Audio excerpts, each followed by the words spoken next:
What's going on, Dolphins? It is your boy Dillon, and I got another one of my late night quick hit scouting report videos. This is going to be the Tampa Bay Buccaneers and the Atlanta Falcons, since they both played this week, or they played each other this week, and we played both of those teams. Um, yeah, just wanted to say real quick, sorry for the late videos, but the good thing is, well, first of all, this is kind of when I tend to, when I'm just chilling by myself late at night, this is kind of when I tend to watch these games over again, and I like to do the video right afterwards. But the good thing is they're short videos, so you can just listen to them or watch them whenever you want. Anyway, so for these two teams, first of all, the Tampa Bay Buccaneers, they're the reigning Super Bowl champions, etc., etc. And unfortunately, I just got to keep it real. That is a game that I just do not see us winning. So that is, a loss that I have on the calendar, on the schedule, unfortunately. Um, and the Falcons, I do have that as a loss, but in large part because we're going to be coming back from the London trip, and I think the team's going to be a bit worn down. And just because after a London trip, I always say take the bye, and so I thought it was a bit of a mistake to, um, push that bye, to not take the bye, to opt out of the bye after London, and so on and so forth. So, and I think that the Falcons actually could be a somewhat solid team too at the end of the day.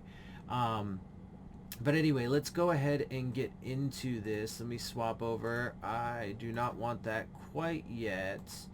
That's actually not what I want either. So let me go over here. There we go. I wasn't quite prepared for this. But let's dive into this a little bit.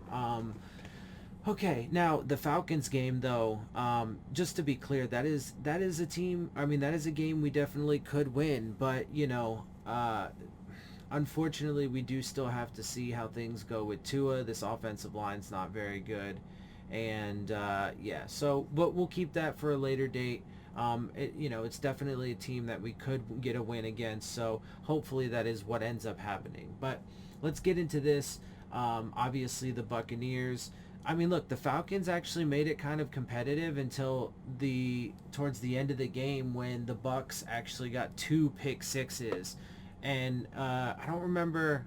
I literally just watched this game. I don't remember if they were both, but one of them for sure was a tipped ball at the line of scrimmage. They may have both been, actually, now that I think about it. But anyway, so the Bucs obviously kind of, ran away with it there at the end, 48-25. But it was a relatively competitive game for the vast majority of it. Um, let's see.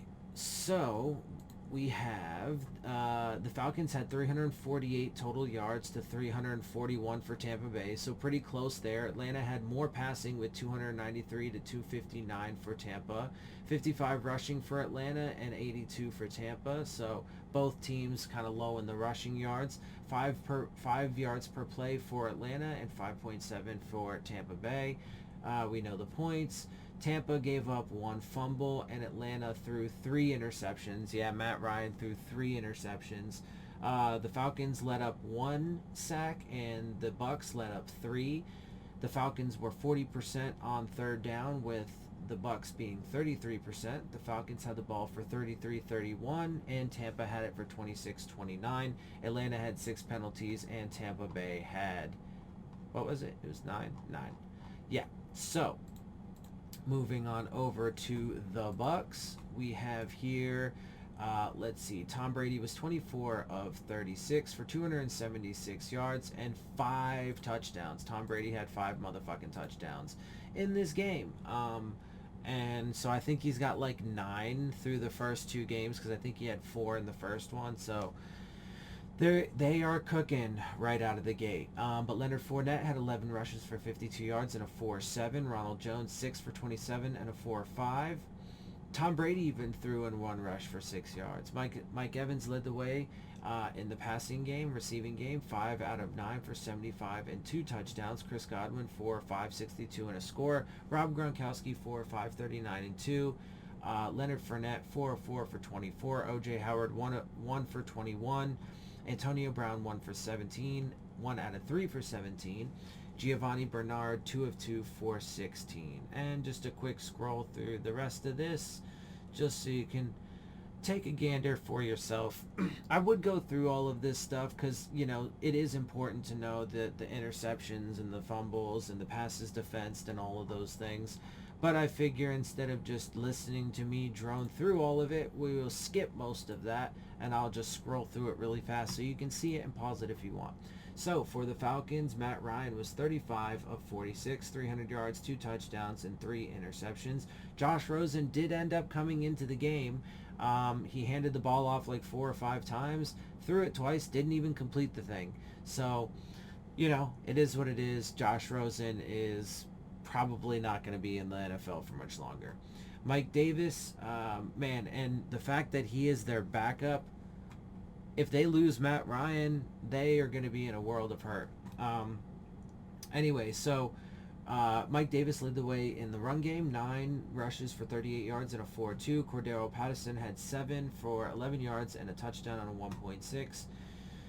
Kyle Pitts, he actually looked really good in this game, and he had some pretty damn good catches. I think the kid's going to be a stud as he continues to develop and get used to playing in the NFL and so on and so forth. And obviously, if he can stay, if he stays healthy throughout his career. But he was 5 of 6 for 73 yards. Calvin Ridley, 7 of 10 for 63 and 1 touchdown. Cordero Patterson, 5 of 7 for 58 and a score. Russell Gage, 5 of 7 for 28. Mike Davis, 7 of 7 for 25. Olamide Zacchaeus, 2 of 4 for 22. And then a quick just scroll through so you can see the rest of this.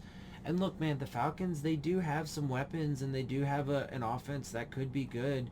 And, not a terrible defense. They just tend to screw themselves a lot, honestly. Which could be, our benefit. And that's why I said that's part of why I said there's definitely a chance we could win. But, we'll have to wait and see when we get there, of course. So let's jump over it. Now, both of these teams are kind of weird in their league standings. They kind of jump around a lot, which is interesting. I don't know. It's just like what I mean by that is you'll see some that are in the upper portions and then you'll see some that are in the lower portions, and it's just kind of weird how they balance out. But anyway, so taking a look at this, on offense, the Tampa Bay Buccaneers here on the left, the Falcons on the right. So in total yards and yards per game, the Bucs are 13th with 772 total and 386 per game. The Falcons are 608 total and 304 per game at 24th in the league. In passing, the Bucs have 655 with 327.5 per game. That puts them at 5th. Whereas the Falcons have 464 with 232 per game at 24th. Rushing, the Bucs have 134. They don't obviously run very much. Have 134 total yards out of 2 games with 67 per game, which puts them at 31st in the league. And let's see, the Falcons have a total of 179 with 89.5 per game, and that's good for 23rd in the league. Points, the Bucs are first in the league with 79 total and 39.5 per game, and the Falcons are 29th in the league with 31 total and 15.5 per game. Defensively, the Bucs have given up 399.5 yards per game, which is 22nd. The Falcons have given up 387.5, which is 20th. The Bucs have given up 351.5 passing yards per game, which is 29th. The Falcons have given up 270, which is 17th. Rushing yards per game. I mean, look at how it jumps all around. It's wild. Now, of course, some of this stuff with interceptions and fumbles, there's a lot of grouping still right now, but it's just crazy how it jumps all around. But rush yards per game, the Bucs have given up 57.5, which is second, and the oh, you know what? This is not right. I forgot to change this. Crap. 127.5. I forgot to change their standing. I want to say it was like 24th or 25th, something like that. I'm an idiot. I forgot to change the standing here from the last one. But anyway, moving on. So points per game, the Bucs are giving up 27. which is 21st in the league, and the Falcons are giving up 40 points per game. This is interesting too, and this is another one of those things that I looked at. I mean, if they don't fix that, if they're going to give up 40 points per game, I would love to see us be able to put up 40 points. I'm not sure this offense can do that, even against a team that's giving up that amount of points, but that would be nice to see, and that has them at 32nd in the league. Takeaways, the Bucs have 4, which is 9th. The Falcons have 1, which is 25th. And again, a lot of this is jumbled up still right now, but it is what it is. Interceptions, the Bucs have 4, which is 3rd. Falcons have 0, which is 25th. Fumbles, the Bucs have 0, which is 29th. The Falcons have 1, which is 9th. Sacks, the Bucs have 2, which is 31st. Falcons have 4, which is 15th. Passes defense, the Bucs are first in the league with 13, and the Falcons have 7, which is 17th. And then, of course, just so you guys can take a gander at the Dolphins, there is our offensive league standings and our defensive league standings. All right, and with that, that ends my quick hit scouting report video for the Tampa Bay Buccaneers and the Atlanta Falcons for week 2. I hope you guys appreciate it and enjoy it. If you do, make sure you hit the subscribe button. Make sure you hit the like button. Make sure you hit the bell if you want to get the alerts. Share my channel and videos with your friends and family. Leave your questions, comments, and concerns down in the comment section. Of course, as always, follow me on Twitter at Dillon Tartaro. And with that, I am out. I'll see y'all soon. Fins up.